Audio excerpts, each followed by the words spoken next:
Bienvenue sur Azimut. Ici, nous parlons orientation. Retrouvez tous nos contenus et nos outils pour les parents sur azimut-orientation.com. Bonne écoute. Aujourd'hui, on aborde les listes d'attente et la phase d'admission de Parcoursup. L'objectif, c'est de vous permettre d'accompagner votre enfant sereinement. La phase d'admission Parcoursup est l'un des moments les plus attendus de l'année de terminale. Après les vœux formulés et les dossiers confirmés, les familles découvrent les réponses des formations. Pour beaucoup de parents, cette étape paraît complexe, avec des propositions qui arrivent progressivement, des listes d'attente, des délais à respecter, des choix à confirmer, des formations en apprentissage, des prépas avec ou sans internat, etc. Parce que nous constatons que la clé, c'est de comprendre la logique générale de Parcoursup. La phase d'admission n'est pas une réponse unique donnée une fois pour toutes. C'est un processus progressif. Les formations envoient des propositions selon leur classement et leur place disponible. Lorsqu'un candidat accepte une formation et renonce à d'autres, il libère des places pour des candidats suivants. C'est ce mécanisme qui fait évoluer les listes d'attente jour après jour. Donc l'objectif de cet article, c'est de vous aider à accompagner votre enfant avec méthode, mais sans panique ni décision précipitée. Au début de la phase d'admission, votre enfant consulte dans son dossier Parcoursup les réponses apportées par les formations à chacun de ses vœux et de ses sous-vœux. Ces réponses ne sont pas toujours définitives. Une formation peut d'abord placer un candidat en attente, puis lui faire une proposition plus tard si des places se libèrent. Une absence de proposition immédiate ne signifie donc pas forcément que le projet est compromis. En revanche, des délais de réponse doivent être respectés avec rigueur. Pour chaque proposition reçue, Parcoursup affiche une date limite. Si votre enfant ne répond pas dans les temps, la proposition est perdue et transmise à un autre candidat. Les alertes envoyées par Parcoursup permettent de suivre la procédure, que ce soit par SMS, par courriel et par messagerie dans le dossier.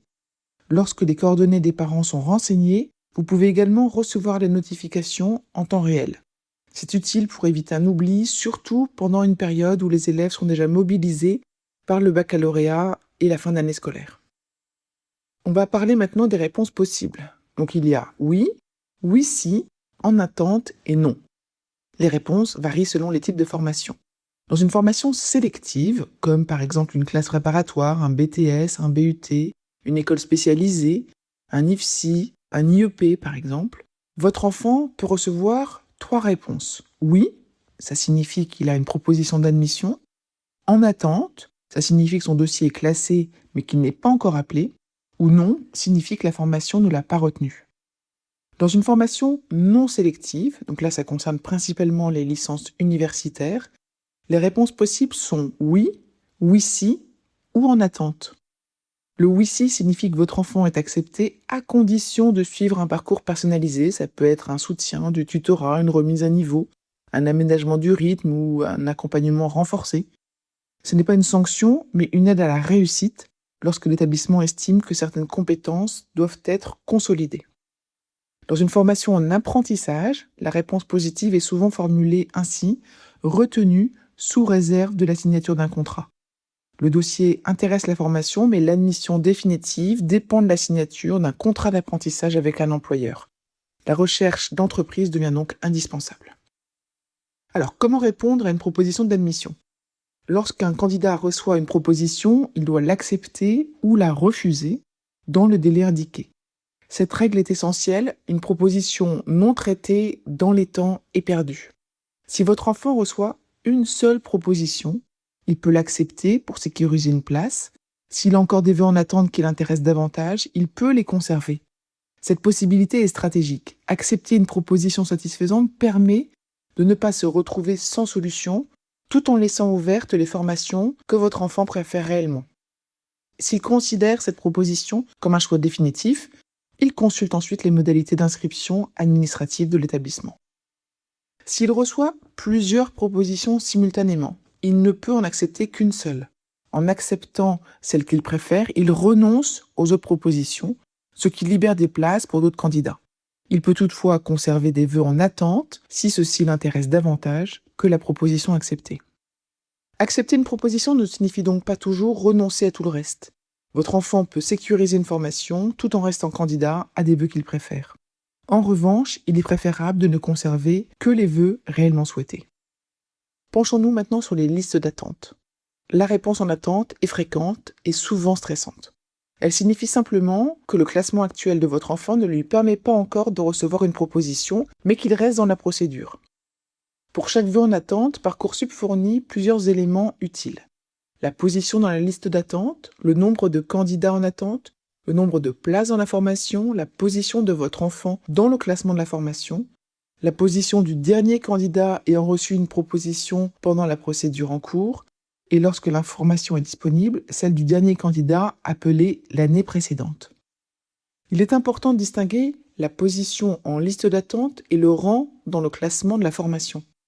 La position en liste d'attente évolue au fil des désistements des autres candidats. Le rang dans le classement de la formation, lui, correspond au classement établi par l'établissement après examen des dossiers. Cette différence permet d'éviter de mauvaises interprétations. Un candidat peut voir sa position en liste d'attente progresser, tandis que son rang de classement reste le même. Ces indicateurs permettent d'estimer les possibilités d'évolution sans jamais les garantir. Par exemple, si le dernier candidat appelé avance régulièrement, ça signifie que la formation continue à faire des propositions. Si cette position n'évolue plus pendant quelques jours, la formation semble se remplir même si des désistements restent possibles. Le bon réflexe consiste à observer l'évolution sur plusieurs jours plutôt qu'à se focaliser sur une seule position. Certaines listes bougent beaucoup au début puis ralentissent, d'autres évoluent très peu. Les parents peuvent aider leur enfant à interpréter ces données avec recul. Quelques jours après le début de la phase d'admission, les candidats qui conservent des vœux en attente peuvent être invités à les classer par ordre de préférence. Cette étape doit être prise avec sérieux. Il ne s'agit pas de deviner où l'élève a le plus de chances d'être admis, mais d'indiquer ses véritables préférences. Le premier vœu doit être celui qu'il choisira en priorité s'il recevait une proposition. Les suivants doivent être classés selon le même principe. Ce classement n'est pas symbolique. Une fois l'ordre pris en compte, si votre enfant reçoit une proposition sur un vœu mieux classé, certains vœux moins bien classés peuvent être supprimés automatiquement. Il faut donc classer uniquement les formations que votre enfant souhaite vraiment conserver et les ordonner selon son choix réel, pas une stratégie supposée. Ce classement doit tenir compte des critères concrets, l'intérêt pour la formation, la cohérence avec le projet, la localisation, le coût, le logement, le rythme de travail, la poursuite d'études possibles, les débouchés, les conditions de réussite. Une formation réputée n'est pas toujours le meilleur choix si elle ne correspond pas au profil de l'élève. Et à l'inverse, une formation moins connue peut être très pertinente si elle offre un bon encadrement ou une professionnalisation solide. Que faire en cas d'oubli ou d'absence de réponse ? L'oubli de réponse est l'un des risques majeurs de la phase d'admission. Une proposition non acceptée dans les délais est perdue. Si votre enfant avait plusieurs propositions et ne répond pas, il peut perdre toutes celles qui n'ont pas été traitées. Pour éviter cela, il est utile de mettre en place une organisation simple, consulter régulièrement le dossier, vérifier les notifications, contrôler que l'adresse mail et le numéro de téléphone sont corrects et répondre dès que la décision est claire. L'élève doit rester responsable de son dossier, mais un regard parental peut éviter un oubli aux conséquences importantes. Après l'acceptation vient l'inscription administrative. Accepter définitivement une proposition sur Parcoursup ne suffit pas toujours.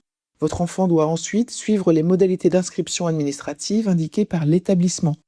Il s'agit de la création d'un compte, dépôt de pièces justificatives, paiement éventuel des frais, confirmation de présence ou choix de groupe. Cette étape concrétise l'admission, elle ne doit pas être négligée.